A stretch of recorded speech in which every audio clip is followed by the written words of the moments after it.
We do have a festival, or when we do go to India, or when there's some contact with people who have background in this culture, that we won't look silly. We won't look like complete neophytes. Because in India, even the children know all these things. So if someone gets this cultural background, then this is very fortunate. Srila Prabhupada said that Lord Chaitanya instructed everyone born in India to preach this movement all over the world. It's a famous verse.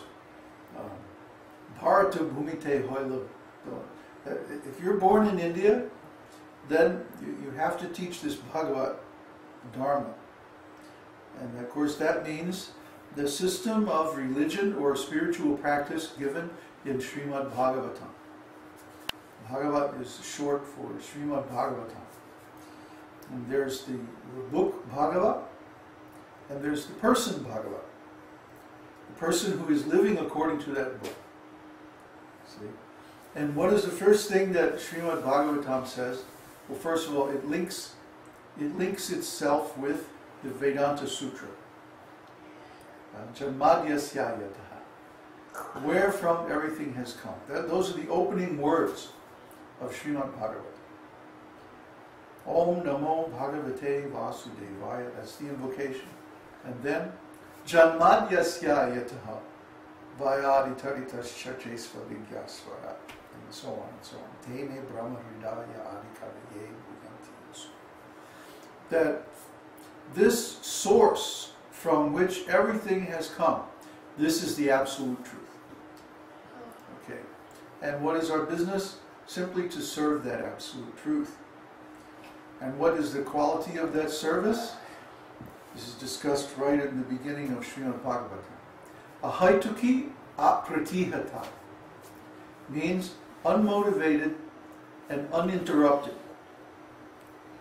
Unmotivated. There's no reason for our serving Krishna. We're not trying to get this or get that. We're not even trying to get liberation. We don't care. We already have those things. If we're in association with Krishna, then all these things are very easily available. And we shouldn't distort our minds with these desires. Because whatever we desire, whatever we need, is coming by the grace of the holy name of the Lord. The holy name is a desire tree. And if we're in association with His holy name, then everything is coming. And the other thing is apratihata, without interruption. Anyone who stays with us, anyone who sees the way we live, he knows that from early in the morning until late at night, we're just simply serving Krishna. We have no other business. Because this service, it gives so much joy. It gives so much happiness and bliss. It gives so much happiness and so much bliss that we don't even care about happiness and bliss. Everybody in this world is struggling to become happy. But we don't have to struggle to become happy because Krishna is there and Krishna is the source of all happiness. So when we serve Him, automatically we become happy without any other endeavor. So in that case, happiness is not very important to the devotee. Just like if someone is born into a family, a very, very rich family, and they get a big inheritance, and they have, expense account, and everything is paid, and big house, and nice facility for everything. They don't care for money. They're not in anxiety about money. They're not anxious for anything. Similarly, someone who's engaged in the service of Krishna, they're automatically so happy that they don't care for happiness. It's not very important. It's like water. It's like air. It's freely available everywhere. So why should I endeavor for it? Why should I make a big deal out of it? Happiness is there as long as we're in association with Krishna. And we can associate with Krishna 24 hours a day by means of our service, directly or indirectly. So this is the great value of devotional service to Krishna. So if we don't care, about material happiness or spiritual happiness or material desires or even spiritual desires. What do we care about? What do we strive for? What do we work for? Krishna's happiness. The devotees' happiness. This is the important thing. This is what makes us happy. When Krishna sees that we're working to please him and please his devotees, then he gives us 10 million times more happiness. I'm not exaggerating either. Everybody thinks, oh yeah, he's just preaching, so he's saying that because, it sounds good and, it gets people fired up. No, this is really the truth. You have to try it and find out. Then you'll be saying the same thing. So, Janmashtami is coming, and we're trying to describe the qualities of Sri Krishna. 64 qualities. And so, oh boy, this is a long chapter. I'm going to go through chapter 22 of the Nectar of Devotion.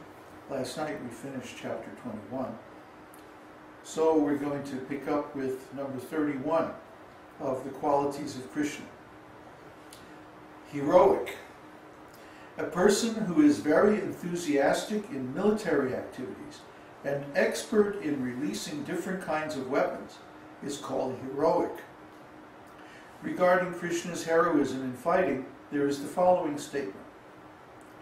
My dear killer of the enemy, just as the elephant, while taking bath in a lake, destroys all the lotus stems within the water by swinging its trunk, so, simply by moving your arms, which are compared to the trunks of elephants, you have killed so many lotus-like enemies. So Krishna is so powerful. Yeah, that simply by moving his arms. Just like it's described in the pastimes of Lord Nrsimhadev, that he was attacked by all of Hiranyakashipu's soldiers and bodyguards. And so he manifested thousands of arms, and without any weapons, just by the nails on his hands. He was swinging his arms like this, and he chopped them all into little pieces. So thousands of arms. Can you imagine? How is it possible? But for Krishna, anything is possible. No problem. He's very heroic.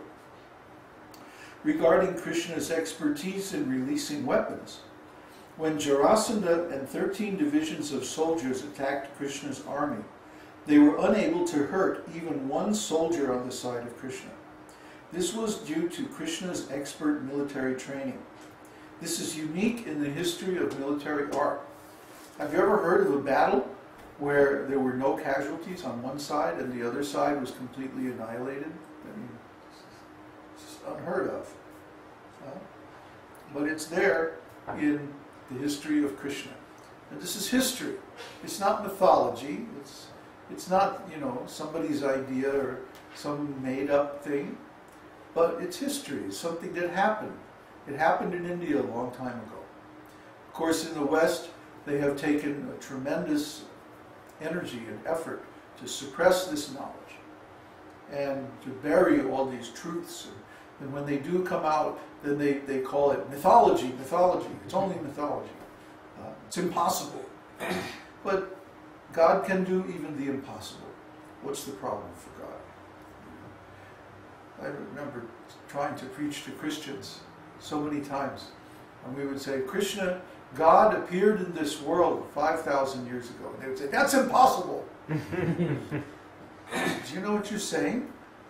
God can't, there's something that God can't do? What a ridiculous idea. Stupid idea, actually. God can do anything. So anyway, number 32, compassionate. A person who is unable to bear another's distress is called compassionate. Krishna's compassion for distressed persons was exhibited when he released all of the kings imprisoned by Magadhendra. the king of Magadha. Magadha is a province, or was a province in ancient India. So this king was a real rascal. He was a demon. And when he would conquer another king, he would throw the king in jail and just keep him. I mean, this is not Kshatriya Dharma.